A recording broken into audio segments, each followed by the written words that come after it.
Estamos listos.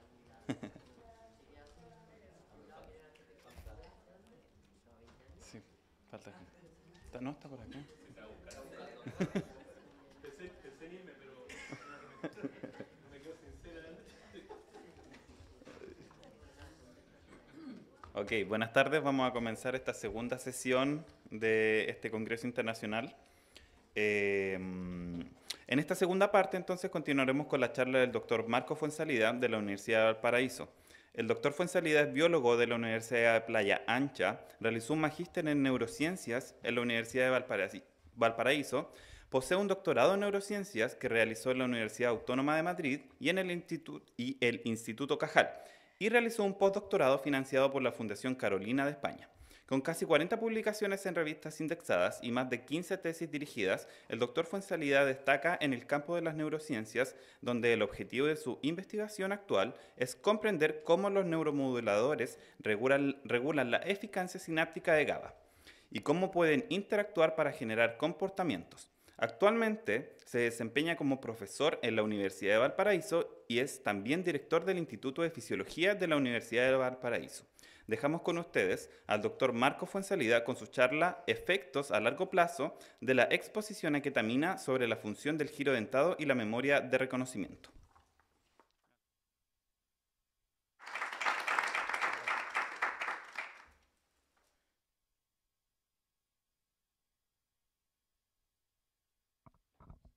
Muchas gracias por la presentación, linda presentación. Esta es la primera charla que doy en vivo. Las demás cosas siempre fueron online. Y eso es entretenido en el fondo porque le hace tener estas cosas entretenidas que uno marca cosas como a la antigua. Me perdonarán, pido perdón antes por si acaso, ¿ya? Que voy a mostrar muchos trazos de electrofisiología. Soy electrofisiólogo y aficionado al comportamiento todavía, aprendiendo mucho, tanto de mis alumnos como de los colegas. Y no puse el título, no está, porque no quiero convencerlos, pero quiero contarles un poco la historia acerca de una transmisión que es muy interesante y que es muy cambiante durante el desarrollo, que es la transmisión GABAérgica y la función de las interneuronas. Para los alumnos que están aquí presentes, tanto de pregrado, de magíster o de doctorado, para ser científico hay que ser testarudo y seguramente pueden dar fe los colegas que fue una pelea que yo tuve durante el doctorado porque yo quería estudiar, cuando estaba en el Cajal, quería estudiar la interneurona, pero el jefe me dijo que iba a estudiar las neuronas glutamatérgicas. Entonces de lunes a viernes trabajaba en la glutamatérgica y sábado y domingo trabajaba en la GABAérgica. Entonces traté de hacer un balance de excitación e inhibición, pero no muy bueno, porque eran 5 contra 2, entonces era un poco más complicado. Cuando convencí al jefe después de 2 años de trabajo, le mostré todos mis resultados de tesis, me dejó trabajar en la GABAérgica y le agradezco muchísimo, que también nos dejó hace muy poco Washington Buño, la oportunidad de prestarme sus setup para poder trabajar en esto. Y la transmisión GABAérgica es bien interesante porque primero aquí hay una imagen, como ustedes ven, de un cerebro corte de ratón con fluorescencia para las distintas unidades de GABA. Están por todo, y estos de GABA están por todo el cerebro. Pero esta situación ha sido, y este paper que es muy antiguo, es en cerebro adulto.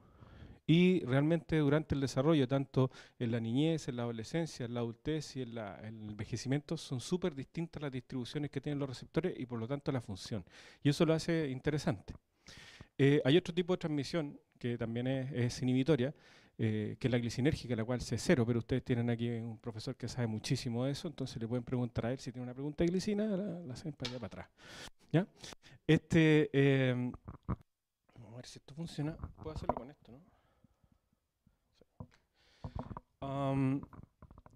Las interneuronas tienen funcionalidad y la funcionalidad depende mucho del sitio donde hagan sinapsis. Y aquí hay un ejemplo de un review de una colega de la Universidad del Paraíso todavía, de Chayuchu, donde muestra efectivamente que hay 2 sitios muy importantes en la neurona que están regulados por la inhibición. Una es esto que está aquí arriba, que podríamos llamarlo, denominarlo inhibición dendrítica, y la otra inhibición perisomática. ¿Ya? Eso es interesante porque hay neuronas especializadas en este sitio y hay neuronas especializadas en este otro sitio. Y eso lo hace ser complejo. No traje la fotografía, creo que era demasiada información, pero en el hipocampo se sabe, bueno, no hay mucho acuerdo todavía, pero al menos hay 19 tipos de interneuronas distintas. A pesar de ser solamente el 10% de neuronas del cerebro, tienen 19 tipos distintos. Entonces hay 19 formas de jugar en el cerebro, si ustedes quieren, entonces hay mucho trabajo todavía por hacer. Hay unas más especiales que otras o más estudiadas que otras, no más especiales, quizás me estoy equivocando en el apelativo. La gente que se dedicó históricamente a clasificar las interneuronas se encontró con un problema gigante. Las clasificaciones pueden ser triples o cuádruples, según como ustedes quieran verlas. La primera histórica, desde Cajal para adelante, es la morfológica. Pero además hay una clasificación según los marcadores y una tercera que sería de las propiedades intrínsecas. Y cuando uno va a registrar una interneurona, después voy a mostrar algunos registros de ella, uno se encuentra con neuronas que son de este tipo, que son las que más me han interesado. Yo le llamo Lady Gaga como cariñosamente la llaman en unos cartoons, donde tienen disparos muy, muy distintivos y depende de la región también. Pero hay un componente bastante importante que es de la conectividad. Y además, si a eso le agregamos la neuromodulación, en la niñez, en la adolescencia, en la adultez y en el envejecimiento se vuelve realmente un problema muy interesante de estudiar, que se necesitan cientos y cientos de personas de distintos ámbitos para poder resolver a veces preguntas que tienen que ver con una sola de esas células, que corresponde al 10% dividido por 10, o sea, el 10%, 10%, que serían esas células que son las basket cells que nos regulan perisomáticamente las entradas y el disparo de potenciales de acción. Como les dije, hay marcadores que son desde el punto de vista de neuroquímico, ¿ya? Están todos estos que están acá. E interesantemente, como yo me dedico a registrar la clasificación más simple, por lo menos en mis manos, es desde el punto de vista electrofisiológico. ¿Qué función cumple la interneurona? Bueno, se sabe, y eso deben haberlo ustedes leído muchas veces, que tenemos un balance de excitación-inhibición y en este momento espero que estén en un buen balance, no hacia allá. Sabemos que después del almuerzo como que hay un poquito de balance hacia el sueño, ¿ya? Pero esto está controlado y hay que tener un buen balance, pero es bien bastante simple o bastante corto el camino de pasar desde el sueño al coma o de un estado arousal, que yo estoy más o menos así ahora con, con la congestión que tengo, hacia epilepsia. Y todo este balance de excitación-inhibición está determinado por la interneurona y muchos de los descubrimientos que se han hecho de la importancia de la interneurona en este balance de excitación-inhibición tienen relación con patologías, muchas patologías, esquizofrenia, Alzheimer, que conversaré al final, y una serie de neuromoduladores, también los astrocitos. Yo no me voy a olvidar nunca de los astrocitos porque son un componente muy importante, ¿ya? Y sensibles también a muchas drogas, prácticamente a todas, ¿ya? Lo interesante que tienen las neuronas, sobre todo interneuronas de regiones bastante particulares como la corteza prefrontal y también de algunas zonas del hipocampo, es que tienen un desarrollo bastante interesante desde las etapas primarias del desarrollo hacia la adultez. Y hay dos cosas que son muy importantes. Una es la adquisición de la mielina, la mielinización, y la segunda es alcanzar un patrón de disparo fast spiking que pueden llegar a disparar unos 200 hercios. O sea, estamos hablando de 200 potenciales por segundo. Y está bastante correlacionado, por lo menos en los últimos años, con registros in vitro e in vivo, que son muy importantes para la working memory y la flexibilidad cognitiva, como en algún momento comentó el profesor Inestrosa. Lo que bien poco se sabe acerca de la función de las interneuronas y cómo es esa evolución o involución también es durante el envejecimiento. No hay muchos trabajos que estén abocados a estudiar qué es lo que sucede con las interneuronas durante el envejecimiento. Cuando uno está en ciencia, y creo que así me lo enseñaron, uno trata de buscar el mejor modelo, o casi el mejor modelo, ¿ya? Para poder estudiar un patrón en particular, una función en particular. Supongo que más de algunos de ustedes conocen el ketamil, bueno, la ketamina, ¿ya? Y está muy de moda la ketamina porque es un tratamiento extremadamente potente en este momento para la depresión, pero es para los depresivos. El problema es qué pasa cuando se inyecta a una persona sana. ¿Qué pasa cuando lo utilizan como analgésico en los niños? ¿Qué sucede con los ancianos? No hay muchos estudios al respecto. Está el boom de antidepresivos y eso es súper bueno, pero como me gusta ir en contra de la corriente, yo voy a tratar de contarles qué pasa cuando uno inyecta ketamina, que sabemos que la ketamina genera hipofunción de los receptores NMDA, y siendo pivote en la presentación de hoy, esta hipofunción de los receptores NMDA, que afecta fundamentalmente a estas neuronas que son las parvalbúmina positivas. Y esas interneuronas parvalbúmina positivas son fast spiking, y algo muy interesante es que durante la adolescencia, y eso se ha determinado incluso en humanos, tienen una alta alta expresión de receptor NMDA. Entonces lo hacen un blanco no predilecto, pero sí bastante potente con la ketamina. Conocerán el polvo de ángel que se vendía en la esquina, no sé si acá, pero en Valparaíso venden harto de eso. Y el MK801, que es el que se utiliza siempre como control. Entonces, esto se ha usado y se ha usado bastante como modelo de esquizofrenia porque los modelos animales en el cual se ha inyectado ketamina tienen bastante sintomatología esquizofrénica. Los ratones. No todos, pero algunos lo manifiestan bastante bien. Pero no solo en esquizofrenia. ¿Ya?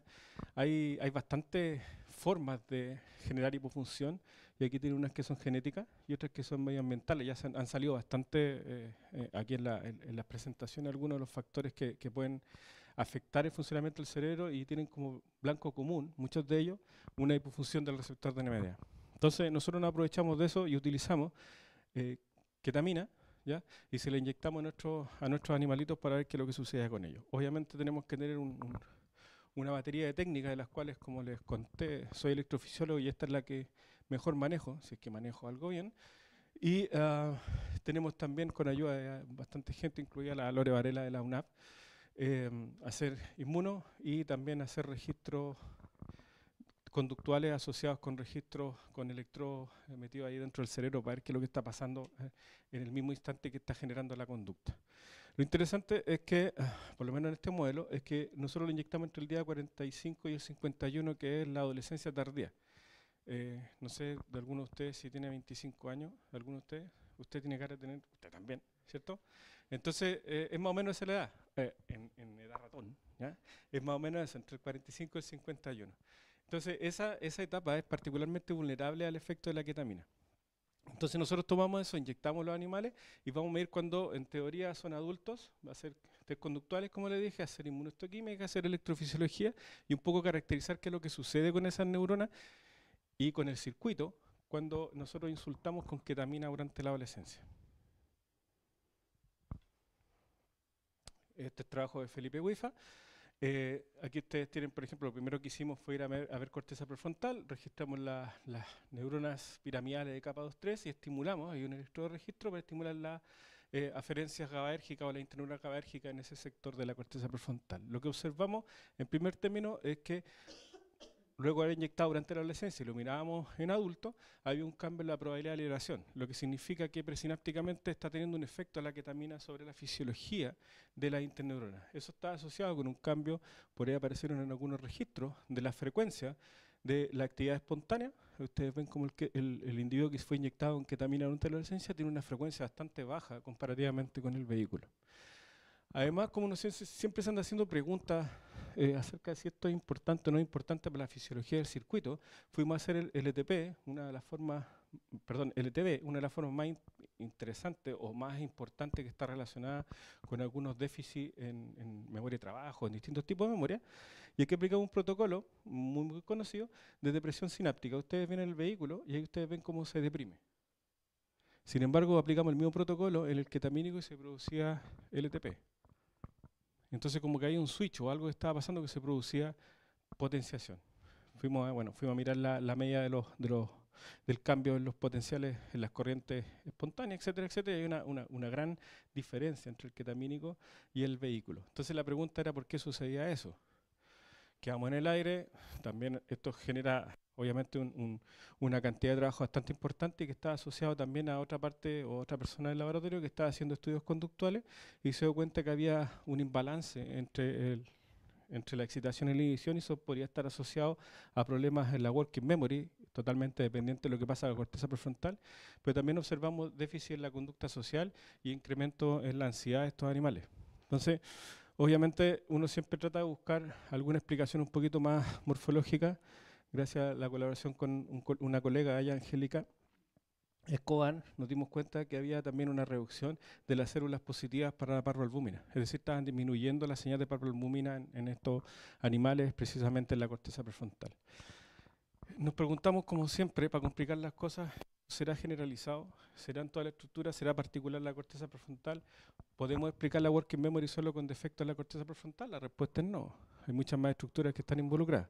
Entonces fuimos a mirar otra estructura que es muy interesante. Y ese es un trabajo de Ibra Santander, que se doctora en 10 días más. Da su examen público, donde fuimos a mirar qué es lo que sucedía en el hipocampo. ¿Ya? De aquí ha salido el hipocampo bastantes veces, y algunas conductas que son dependientes del hipocampo, con lo que mostró el profesor Inostroza y también Caroline con el tema del water maze.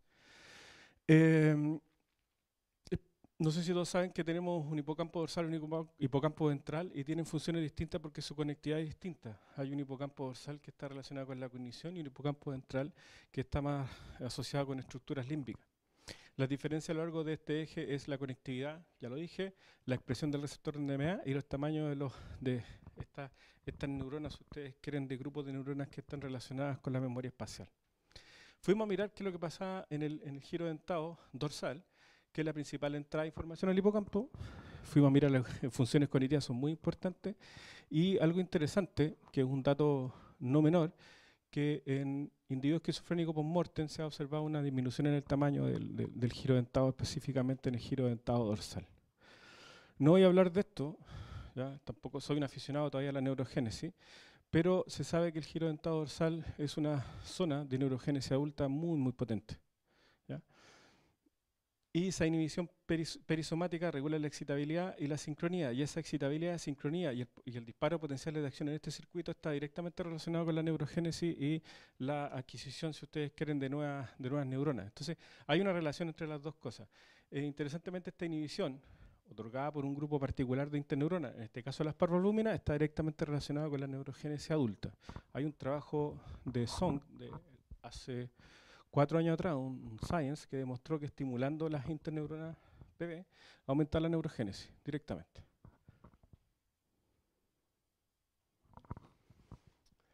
Partimos, no sé si por lo simple, perdón los que saben mucho más de conducta que yo, para mí no fue simple, ya es una complicación, sobre todo el comienzo del experimento, setear los setups de conducta es un poquito difícil, y hicimos 2 pruebas, que una es dependiente, si lo podemos ver así, de la conexión entre la corteza prefrontal y el hipocampo, que es el reconocimiento de objeto nuevo, ¿ya? Y el otro es uno que parece ser en un porcentaje bastante alto, dependiente de la función del el giro dentado, casi exclusivamente. En el primero lo que se hace normalmente, para los que no conocen el test, es que se hace una habituación. En el día 2 ustedes ven que hay 2 objetos que son exactamente iguales, y al tercer día uno de esos objetos se cambia. Entonces la idea es que el ratoncito recuerde que tenía un objeto viejo para poder reconocer el nuevo. No sé si me estoy explicando con el test. Entonces, claro, uno hace los tracking plots y después hace un análisis, y la idea es que obviamente siempre el individuo, como ustedes ven aquí, el individuo control, se pasa más tiempo explorando el objeto nuevo. En cambio, el individuo con ketamínico exploraba tanto el objeto nuevo como el objeto viejo. Entonces no reconocía que era un objeto nuevo, o más bien uno podía decir que no recordaba el objeto viejo. Entonces, por insistencia de ella, vamos a ver otro test. Ya, bueno, vamos a ver otro test, OLM, que se hace en tiempos distintos, obviamente, con una semana de diferencia. Vamos al día 2, se entrena el animal en el día 2, y en el día 3 se cambia ese mismo objeto, pero se le cambia de lugar. Y al cambiar de lugar, se hace exactamente el mismo cálculo que se hizo para el NOR, y se repite más o menos la misma situación, donde sí, el tiempo de exploración del objeto que cambió de sitio está relativamente bien en el individuo control, pero no hay ninguna diferencia en el individuo que ha sido inyectado o tratado con ketamina durante su adolescencia. Entonces, nos encontramos con la disyuntiva aquí de si seguir explorando con más pruebas, cosas que se están haciendo en este instante, con más pruebas conductuales. De hecho, estamos trabajando lo mostró el profesor Inestrosa, con el Barnes Maze, donde se acuerdan que le mostró que se ocultaba dentro de un vasito, eso que tenía varios hoyitos. Y algunas otras pruebas que tienen relación con ansiedad, y un poco haciendo la clasificación. Pero como por defecto soy electrofisiólogo, para bien o para mal, fuimos a mirar qué es lo que pasaba en el giro dentado de esos animales, porque esos animales tenían un problema conductual que podría estar relacionado con un mal funcionamiento sináptico. Fuimos a mirar qué es lo que pasaba con la transmisión GABAérgica aquí. Y como ustedes ven aquí en verde, aquí están los individuos ketamínicos, se produce un aumento en la PPR, lo que está indicando es que hay problemas o hay cambios en la probabilidad de liberación. Utilizamos un protocolo que es muy interesante, que es de depresión de la transmisión sináptica. La idea es tratar de terminar con el neurotransmisor dentro de la terminal y ver qué capacidad tiene de recuperarse frente a esa estimulación. y quién tiene mejor capacidad el ketamínico. ¿Qué significa eso? Que tiene una probabilidad de deliración baja y eso está indicando que hay un cambio presináptico en la función. Hicimos una entrada-salida, que es una prueba típica que hacemos los electrofisiólogos para saber si basalmente hay diferencia, y se hace un aumento paulatino en escala de la intensidad de estimulación, y ustedes pueden ver las diferencias considerables que hay de amplitud de las corrientes sinápticas inhibitorias, ya frente a una misma intensidad de estimulación. Siendo referee de uno mismo, o autorreferee como yo le llamo, ¿ya? Uno hace más cosas porque podía hacer que las subunidades de los receptores GABA estuvieran cambiando, entonces fuimos a ver cómo está el curso temporal, rise time y decay time, para saber si había cambios en las subunidades, y los cambios en las subunidades parece que no existe. Bueno, no está el dato aquí, pero medimos el área bajo la curva, calculamos la carga, y etcétera, etcétera, y no hay cambios importantes. Entonces está cambiada la transmisión inhibitoria. Cuando fuimos a ver qué pasaba con la transmisión sináptica excitatoria, no vimos absolutamente ningún cambio. Porque uno podía pensar, que nos preguntó un referee, un paper de hace un par de años, oiga, usted le puso ketamina y los receptores glutamatérgicos están en la sinapsis glutamatérgica sobre las neuronas principales, entonces eso es lo que se echa a perder. Bueno, aquí demostramos que no hay ninguna diferencia en las corrientes excitatorias, ni en la PPR, ni en la relación que hay entre digamos, el primer pulso de depresión comparando vehículo ketamínico. No hay diferencias tampoco en la actividad espontánea, y para rizar el rizo, como dicen en España, hicimos la disección de receptores AMPA-NMDA y tampoco hay ninguna diferencia. Entonces, en este caso la ketamina no tiene por lo menos en esta época del desarrollo, no tiene un efecto, por lo menos a largo plazo, que se haya mantenido hasta la adultez, cuando uno le inyecta ketamina a este antagonista de receptores NMDA. Entonces, si no hay cambio en la inhibición y no hay cambio en la excitación, la lógica es, hay cambio en el balance de excitación-inhibición. Pero eso hay que demostrarlo. Lo que hicimos fue, aquí está el arreglo experimental, registramos la célula granular para ver qué pasaba con la transmisión inhibitoria. Lo que observamos aquí es en control, que tenemos el componente excitatorio y tenemos el componente inhibitorio en el mismo registro. Eso es relativamente fácil, es, como decimos los electrofisiólogos, es mover la perilla. Entonces le ponemos un potencial en el cual nosotros tengamos ambos componentes, el excitatorio y el inhibitorio. La única salvedad, para los que les interesa a lo mejor estudiar esto, es que uno tiene que echarle un bloqueador de los receptores NMDA como tal, ¿ya? Para bloquear los receptores NMDA. Nos quedamos con la respuesta AMPA y con la respuesta GABAérgica de tipo A. Y lo que ustedes pueden observar en el individuo ketamínico, fíjense, este es el control, y fíjense lo que pasa con el ketamínico. Hicimos el estudio del balance, y el balance de excitación está desplazado hacia la excitación alrededor de 2,5 veces. Fuimos a la PPR, se repetía exactamente lo mismo que hemos visto antes, y para corroborar lo que estábamos viendo hicimos el estudio haciendo disección de voltaje, viendo las corrientes inhibitorias y las corrientes excitatorias al mismo tiempo, ¿ya? Y vimos efectivamente que el balance de excitación más o menos cumple los mismos parámetros, es casi especular esta imagen con la evocada que con la espontánea. Entonces, efectivamente teníamos un cambio en la excitación total del circuito, pero estaba supeditada a lo que estaba pasando con la inhibición. Uno se puede hacer más preguntas, siempre. A lo mejor yo soy muy odioso para eso, y siempre los muchachos a lo mejor me pueden odiar los alumnos, porque siempre se me están ocurriendo hacer experimentos que a veces quitan mucho tiempo. Y esto es un experimento que quita bastante tiempo, se los voy a contar, o tratar de contar en detalle. En el caso del giro dentado y las células granulares, que son las células, digamos, principales del giro dentado, tiene dos entradas que son importantes. Una es la perforante y la otra es la IML, que viene de la mosicel. Obviamente estas dos entradas excitatorias están funcionando al mismo tiempo y la mayoría de las veces coinciden, y eso hace que se sumen los potenciales sinápticos y se produzca un potencial de acción, que es lo lógico que le enseñaron ustedes en pregrado, y probablemente los que están en los laboratorios de electrofisiología acá lo saben de sobra. Pero el asunto es que tiene que haber un tema de coincidencia, y esa coincidencia entre los potenciales sinápticos para que generen potenciales de acción está supeditado a dos cosas que son importantes. Una es la coincidencia temporal y la otra es la coincidencia espacial. Entonces hay sumatoria espacial y sumatoria temporal. Lo que hicimos fue estimular las dos fibras, ya esto lo hizo ella, otra. Estimulamos las dos fibras y empezamos a partir desde cero, es decir, que las dos fibras eran estimuladas al mismo tiempo, y después fuimos alejando la estimulación de ambas fibras. Entonces lo hicimos hacia positivo y hacia negativo. Eso quiere decir que... escuchan sin micrófono. Íbamos así, íbamos así. Después otro, partíamos así, íbamos así. Entonces son muchos experimentos. Son muchos experimentos que hay que hacer y es bastante. Y lo interesante es que nosotros encontramos que la ventana temporal de coincidencia para que produjera potenciales de acción la célula está en torno a los 10 milisegundos. Eso quiere decir que el intervalo entre la asociación entre esta fibra y esta fibra para que sume y sea importante para disparar un potencial de acción en los individuos control es muy, muy pequeñito. Y ustedes dirán, ¿por qué tiene que ser tan pequeñito? ¿Por qué no disparamos? Una cosa fundamental que tiene la neurona es que tienen que integrar. Si una neurona integra o tiene un poder de integración bastante bajo, se transforma en una neurona poco plástica. Entonces, la restricción que tiene es una ventana temporal bastante pequeña. Fuimos a mirar esto mismo en los individuos que habían sido tratados con ketamina y esa ventana se expandió 2 o 3 veces. Entonces, todo eso conllevaba a que nosotros tuviéramos un individuo hiper excitado, que tuviera una cantidad bastante importante de excitación sobre ello y no había quien lo controlara porque está la inhibición a la baja. Esto es representar todo esto mismo que está ahí en numeritos. Voy a dar muchos números.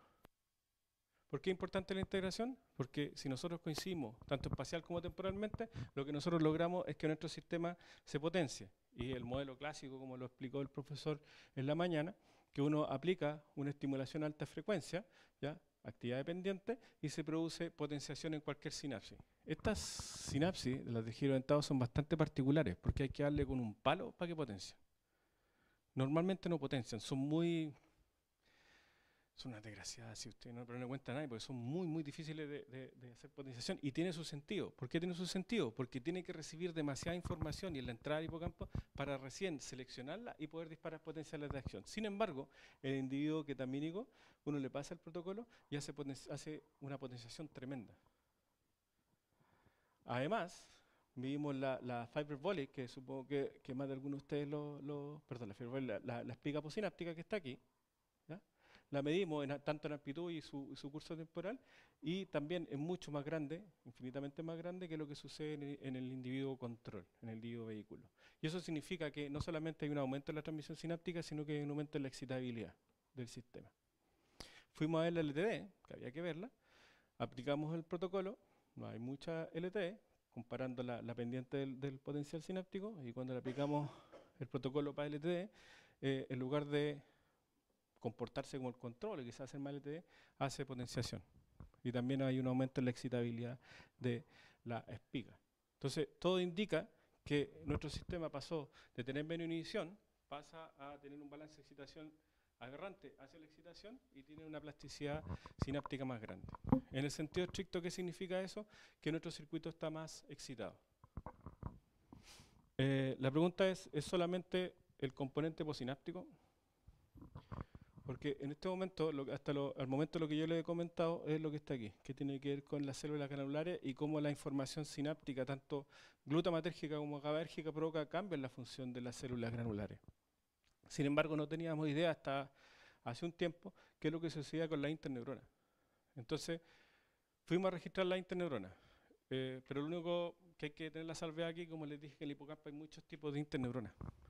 Y el problema es mandar a un cabro a registrar interneuronas sin que las pueda ver, es tirarlo a pescar. Y bueno, puede morir en el intento, ¿no? Entonces vienen las frustraciones, los electrofisiólogos en general tenemos que tener mucha resiliencia a muchísimas cosas, desde el financiamiento hasta otras cosas. Pero tuvimos la suerte de que nos conseguimos un ratoncito PB-Cree, lo cual los cruzamos con un ratoncito AI9, que son los tomatos.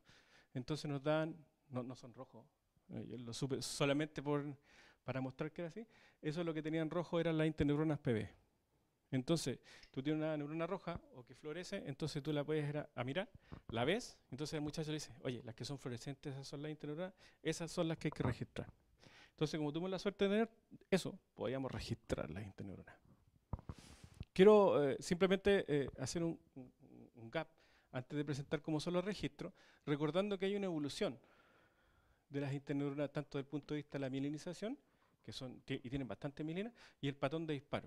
Y aquí simplemente mostrar que cuando son preadolescentes las interneuronas PB, por lo menos en corteza prefrontal, donde más se sabe, pasan de este patrón, que se llaman tartamuda, a un patrón de disparo de mediana frecuencia, a un patrón de alta frecuencia, llegando a 150 a 180 Hz. Entonces, eso es una evolución normal que tienen estas neuronas. Nosotros hemos tenido también la oportunidad de registrarla. Y ahí ustedes ven las interneuronas, se ve la fluorescencia, ¿cierto? Entonces dice, vaya a parchar esa. Otra, parchó la interneurona, una de vehículo y una que ha sido tratada con ketamina, hizo una inyección de corriente a la neurona para que disparara potenciales de acción y nos encontramos con la sorpresa que, al contrario de los vehículos que pueden llegar a 180 Hz, de hecho, tuvimos una neurona que es como la que es esta, que tiene que 200 Hz, dispara 200 Hz y registramos las que habían sido tratadas con ketamina y la que llegó a más hercios alcanzaba los 100 hercios, aproximadamente a unos 500, 600 picoamperios. Fuimos a ver aquí el intervalo de interespiga, que se llama, y es lógico, el intervalo interespiga en una interneurona PB registrada de slides que habían sido tratados con ketamina, es muchísimo mayor. Como se entenderá o se subentenderá de esto, es que obviamente el periodo refractario que tiene cada una de estas células es totalmente distinto. Insistiendo, ella muchas células las fue a caracterizar, empezó a caracterizar los potenciales de acción y nos encontramos que había sobre todo un problema muy grande con el umbral de disparo. Y era bien interesante que el umbral de disparo está desplazado hacia valores más despolarizados. La sorpresa no fue sorpresa, porque uno siempre se espera que las cosas salgan de una manera y siempre salen al revés, ¿ya? Es una máxima, por lo menos en electrofisiología. Cuando uno habla de conectividad en un circuito relativamente pequeño, por ejemplo en el caso de las neuronas piramidales, y también pasa en las neuronas de giro dentado, tenemos neuronas piramidales que hacen sinapsis glutamatérgica sobre las interneuronas y esas interneuronas se inhiben a la misma piramidal que está disparando. Entonces se controlan a sí mismos, ¿ya? Y eso se llama feedback inhibition, ¿ya? Y también hay otras que van hacia adelante y por eso se llama feed forward. Entonces hay un balance bastante interesante entre lo que pasa en la sinapsis inhibitoria antes de lo que sucede con la sinapsis glutamatérgica o con la función de la neurona piramidal. Entonces, bajo esa misma premisa, nosotros fuimos a ver qué pasaba con el componente inhibitorio y excitatorio sobre la interneurona que estábamos registrando y nos encontramos que con la transmisión inhibitoria no había ningún problema, pero sí había un problema bastante considerable con la excitación. Estaba aumentada la excitación. Pensamos que es por un motivo, si esto está aumentada su actividad, está disparando más, entonces de vuelta está inhibiendo más. Entonces, que sea una compensación, eso no lo tenemos muy claro, pero los registros indican que para allá va. Además, fuimos a mirar la interneurona, una imagen de fluorescencia muy linda, esto gracias a la ayuda de la Lore Varela. Vimos la interneurona de giro dentado, ahí ven bonita, se ve bonita, ¿no? ¿Cierto? Una neurona, una PB. Y lo que vimos es que había una disminución en el número de la PB en el giro dentado. Entonces, no solamente hay un cambio funcional, sino también desde el punto de vista del número. Y eso nos pareció muy interesante. Y esa es otra parte del trabajo que no se los voy a contar para que no alargarme demasiado. No tengo idea de cuánto tiempo llevo, pero... esto es de Alzheimer, ¿cierto? Creo. Y hasta ahora he hablado de registro electrofisiológico. Pero, curiosamente, en Alzheimer las interneuronas también están involucradas. No sé si todos sabían eso, yo supongo que sí, pero hay muy pocos trabajos acerca de Alzheimer e interneurona y qué es lo que pasa con la interneurona durante el Alzheimer. Se sabe poco en envejecimiento y bastante poco de lo que pasa durante este proceso patológico. Y estas en particular han sido las más estudiadas y aquí hay unos trabajos que me parecen muy interesantes. Si alguno de ustedes después los quiere buscar, si es que le interesa el tema, son bien interesantes. Y habla acerca de que hay cambios en las interneuronas. Algunos de los cambios de las interneuronas que se producen, y en primer término desde el punto de vista sináptico, es que cuando uno ve un registro normal, si ustedes quieren, el comportamiento normal de un circuito inhibitorio, ¿ya? Uno ve que se libera GABA, hay oscilaciones cerebrales como la gamma que son dependientes de estas interneuronas PB normales, está bastante contenido en la actividad epileptiforme, si ustedes quieren, no hipersincrónica del cerebro y las funciones cognitivas están relativamente regular. Si uno va a ver el problema con el Alzheimer y estas placas de amiloide digamos, y las neurofibrillas y todos los problemas que nos explicó muy bien el profesor en la mañana, tenemos una disminución de las ondas gamma, hay un aumento de la actividad epileptiforme y la cognición o la función cognitiva disminuye. Eso no es sorpresa, pero sí esta relación que hay entre el aumento de la actividad epileptiforme y una disminución de las oscilaciones gamma. Y eso porque de alguna u otra manera está disminuyendo la liberación de GABA, perdón, o está disminuyendo la actividad eléctrica de las interneuronas. Hay distintos potenciales tratamientos enfocándolo en las interneuronas y se han propuesto algunos. ¿Ya?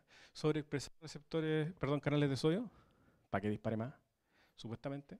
Trasplantar interneuronas que tengan sobreexpresado ese canal de sodio que ayude a disparar más potenciales de acción. Y bueno, obviamente esto de la activación optogenética es muy interesante.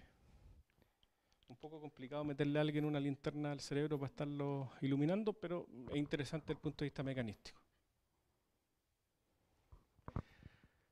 Este trabajo no estaba en mi conocimiento, pero cuando me invitaron los encontré y dije, esto es muy interesante porque por lo menos me justifica que me hayan invitado a conversar a este simposio. Aquí hay un ejemplo de cómo el potencial de membrana en una neurona, en una interneurona PB, ¿ya? De un individuo PB-CRE y un mutante de que es un knockout, perdón, para este Alzheimer. Entonces, fíjense aquí que el potencial de membrana está un poquito más depolarizado. Pero interesantemente, y ahí viene la historia de por qué a mí me interesa esto del Alzheimer y por qué con la interneurona, porque se observa un aumento en la frecuencia de disparo de la interneurona. Entonces sé claramente que, al contrario de lo que veíamos en esquizofrenia, que ustedes vieron que disminuía la frecuencia de disparo, aquí aumenta. Y lo interesante, y el mecanismo que explica en ello, a mí me pareció un poco circunvirúmbigo, ¿no? Como decía mi abuelo, que le aplicaron el NB360, que es un inhibidor de la base 1, y ustedes ven aquí, en color verde, que es muy similar a lo que sucede en control. ¿Cuál es el motivo, razón o circunstancia que disminuye la frecuencia de disparo en las PB en esos animales? Es desconocido hasta el momento. Además, que la mitocondria está metida, ¿cierto, profesor? Las neuronas parvalbuminas se caracterizan por ser parvalbumina positiva. O sea, tienen esta proteína que es una quelante de calcio. Y ahí está, ¿qué es el calcio? ¿Qué pasa si empieza a disminuir la cantidad de PB? A lo mejor tenemos más biodisponibilidad en el intracelular de calcio y se inician todos los procesos que hayan sido explicados acá y podría estar contribuyendo de una u otra manera a este problema. Entonces la pregunta ¿es importante esto? Absolutamente. ¿Pasa esto en las neuronas estas que yo tengo media averiadas desde el punto de vista de la interneurona funcional y que repercute en la conducta? No tengo idea. Si alguien que sabe mitocondria me quiere ayudar, yo encantado de que me presten su ayuda. ¿Cuál es el camino a seguir? Es como grande la figura, ¿no?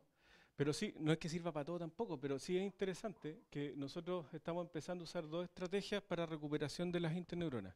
Una de las primeras estrategias, que es más, como digo yo siempre más a la bruta, es utilizar estos receptores artificiales que son los DRED para poder estimularlos.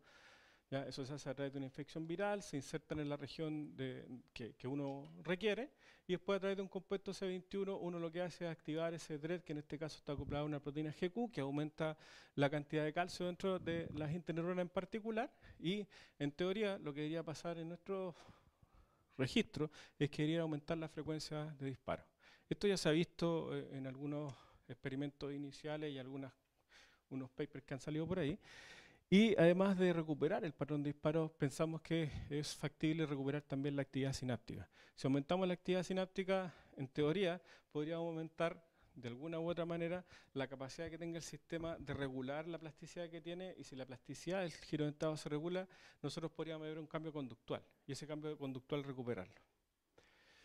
Es difícil vender el hecho de que uno le pueda meter un DRED a alguien y poder estimularlo con un compuesto mucho más estable que el CNO. Entonces quizá hay que utilizar algunos moduladores alostéricos. Una cosa que no le dije, me perdonan en este instante porque no lo dije, que este patrón de disparos de fast spiking no está directamente relacionado con la mayor o menor expresión de canales de sodio, sino que está más bien relacionado con la capacidad que tienen estas neuronas de repolarizarse. Y la repolarización, como recordarán, depende de los canales de potasio. Y hay unos canales de potasio que graciosamente durante el desarrollo de ratones, y se cree que también en humanos, van cambiando en su expresión, en su localización dentro de estas neuronas, interneuronas PB, que son los canales de potasio 3 de los KB, 3.1 fundamentalmente. Esos son encargados de repolarizar rápidamente al potencial de acción, y eso lo que hace es simplemente acortar el periodo refractario de la célula. Entonces le da la capacidad, le da la capacidad a poder disparar a mayor frecuencia. Esos dos moduladores positivos que los pedí, y veremos si me los pasan, porque están medio comercial. ¿Se entiende lo de medio comercial?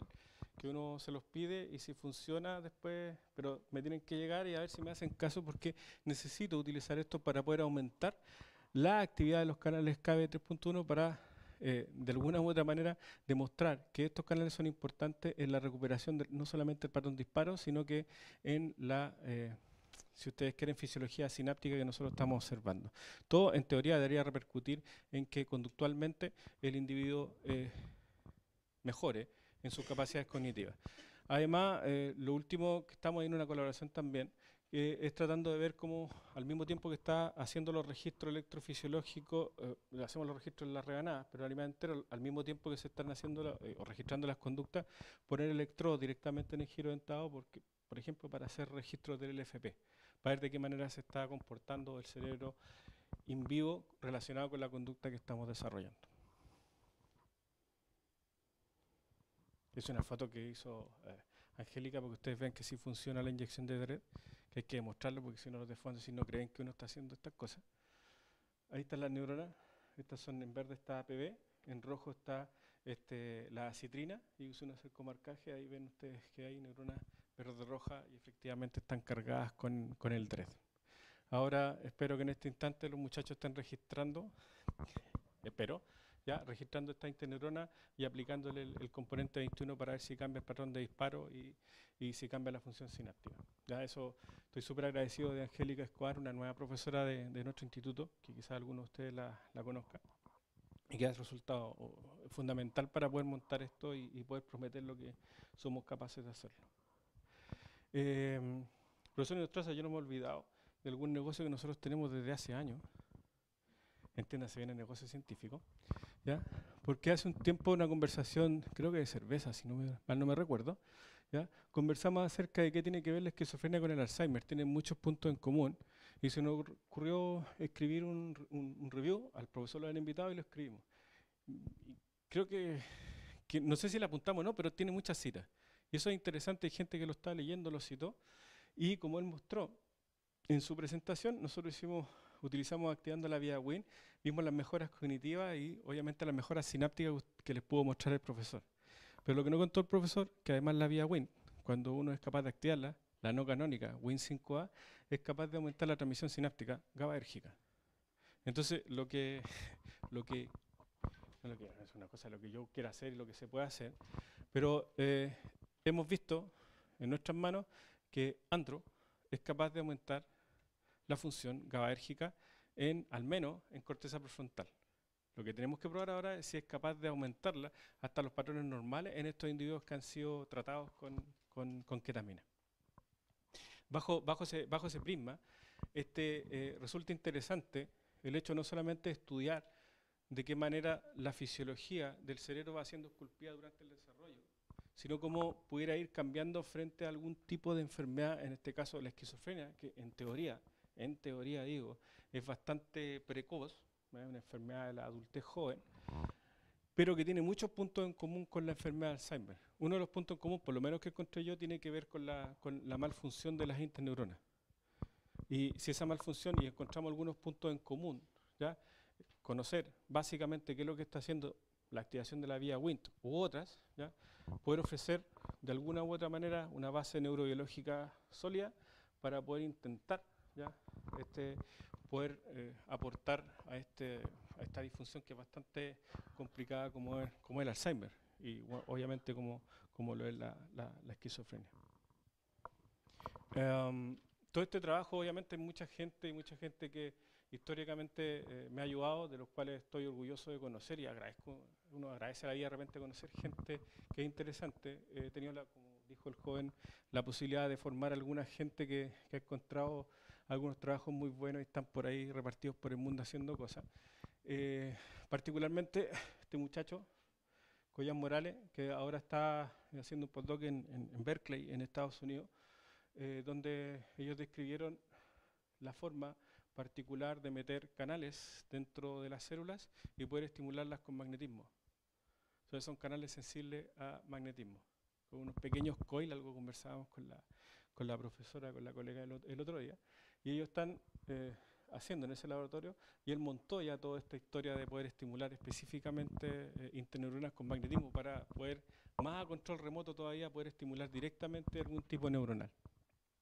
Estamos intentando convencerlos que, oye, pásate un poquito de los receptores para hacer algún experimento. Gran parte del trabajo que mostré es de Obra Santander, que ahora se va al laboratorio de Alejandro Schindler en Argentina a trabajar en la neurogénesis, creo que uno de los mejores investigadores del mundo en neurogénesis. De hecho, hace como 4 meses que está insistiendo que se vaya, pero tiene que terminar su doctorado, si no, no hay caso.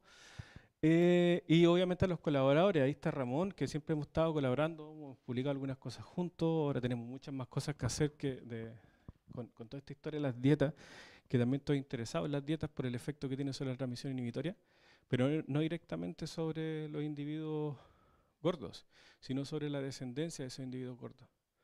Me parece interesante el efecto que tiene sobre la descendencia.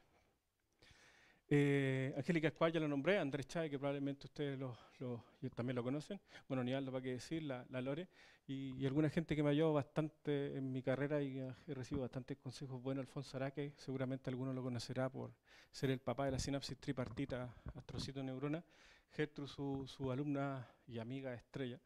¿Ya? Y Emilio Galván, que estamos haciendo algunas cosas interesantes que no me doy tiempo para hablar hoy día acerca de cómo infecciones con LPS durante el embarazo a la adultez, animales de 60, 90 días tienen defectos tanto morfológicos como en la función de la transmisión inhibitoria. Y obviamente a este caballero que está aquí, que lo conocí durante, que es la edad que tengo y lo conocí cuando tenía 20 años.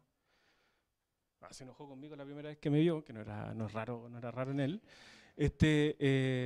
porque me dijo, ¿qué estáis haciendo? Yo le dije, ¿qué te importa? Así fue, pues no sabía quién era. Bueno, tampoco me importó después, pero no era mala onda, sino que él fue agresivo primero, no me estoy justificando.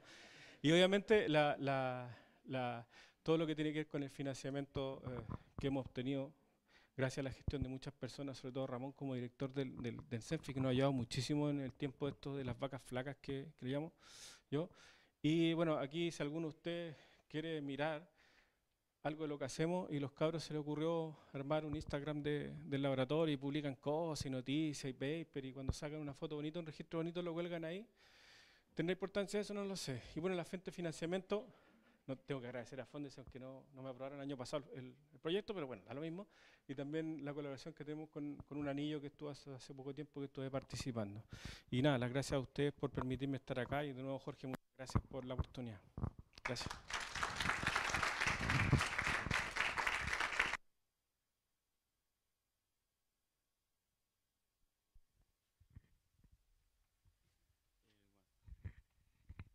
Muy interesante muy interesante el tema. Tengo una pregunta con respecto a si han visto algún cambio en el componente del cloruro, ¿cierto? Porque se sabe del GABA shift, ¿cierto? Que ocurre en el desarrollo y que parece que también está un poco alterado en Alzheimer. Entonces, ¿si han visto algo que se altere con ketamina?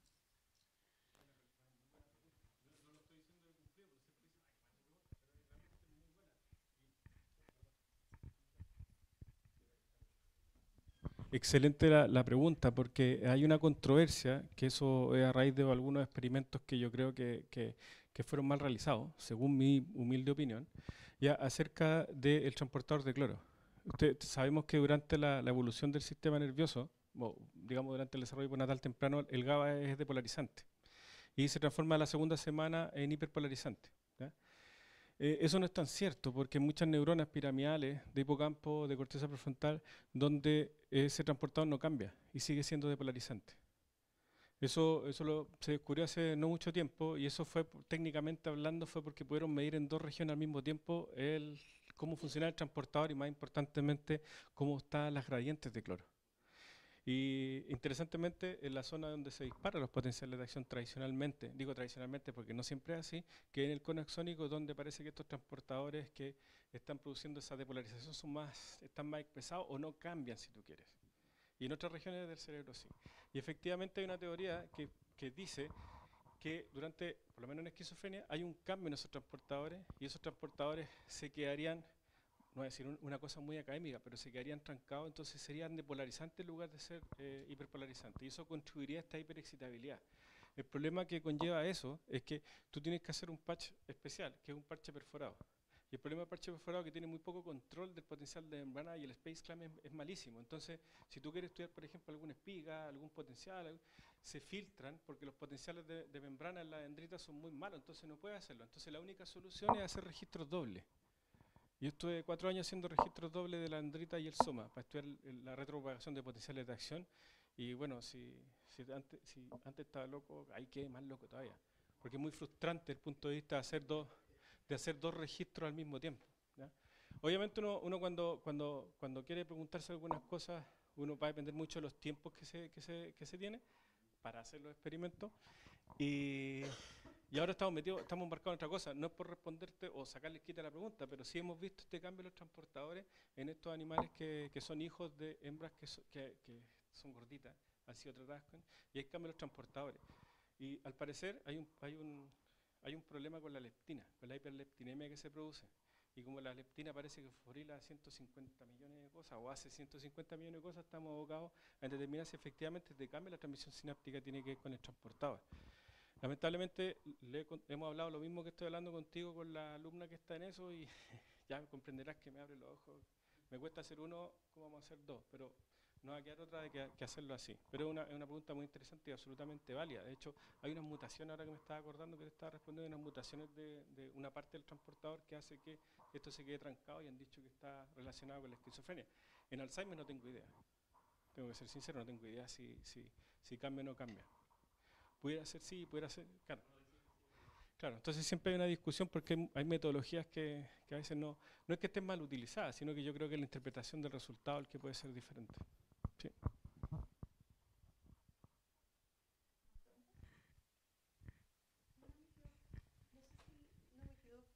Claro, la ketamina se la aplicas en una etapa como puberal o prepuberal o algo así, que sería el equivalente. ¿Esa destruye las neuronas o las apaga? Y lo otro que tiene que ver es si eso está relacionado con el problema de drogas en la gente joven, si explica su mayor dependencia, etcétera. Sí, la segunda pregunta es un mundo. La primera es que no es que mate neuronas, no las mata directamente. Lo que sucede es que se hace durante esta etapa de la adolescencia, porque son adolescentes como ratas adolescentes que son entre los 45 y los 51, y lo que hace es disminuir el componente NMDA, porque es un antagonista de receptor NMDA. Entonces baja la excitabilidad de las interneuronas. Las inhibe nomás. Claro, las inhibe, pero no las mata. Ya nosotros hemos hecho algunas pruebas, no estaban aquí, pero no es que las mate, sino que baja la expresión de la paralbúmina. Y nosotros hemos inyectado estos animales en la adultez y no pasa absolutamente nada. O sea, están un ratito medio anestesiados, pero no les pasa nada mucho sobre su fisiología sináptica. Y desde el punto de vista, perdón, la segunda pregunta era si tiene relación con la susceptibilidad que tienen los adolescentes al efecto. Exactamente. Bueno, aquí el experto en droga es el profesor Sotomayor, en adicción. No es que dirige mal, el experto en droga, no. ¿Se entiende? Puedo estar diciendo una cosa que es políticamente no correcta. ¿Ya? Lo que sucede es que el circuito, digamos, que está relacionado con la adicción es comandado por la corteza prefrontal. Y la corteza prefrontal madura durante la adolescencia. Se produce el pruning y, como les dije yo, la mielinización. Entonces se establece un circuito maduro. El asunto es que durante la adolescencia, como ese circuito está madurando, no está controlando mucho todos los centros que tienen que ver con la adicción. Entonces se hace mucho más susceptible, y eso clásicamente se sabe que es mucho más susceptible a entrar en drogas o las drogas que sean durante esa etapa juvenil. Entonces es una etapa muy sensible. Si uno pudiera controlar la función de la corteza prefrontal y recuperarla, a lo mejor uno podría recuperar esa conducta, porque finalmente es una conducta. Y hay una clase muy linda que da el profesor Sotomayor en un curso que tenemos de neuroplasticidad, donde él muestra cómo los circuitos de la adicción son absolutamente plásticos y tienen etapas particulares por decirlo así, periodos críticos de adicción. Entonces, eso es muy interesante y es una pregunta abierta que no tiene una respuesta concreta, pero sí, es muy importante ese periodo, sobre todo para la corteza prefrontal y los circuitos con los cuales está conectado.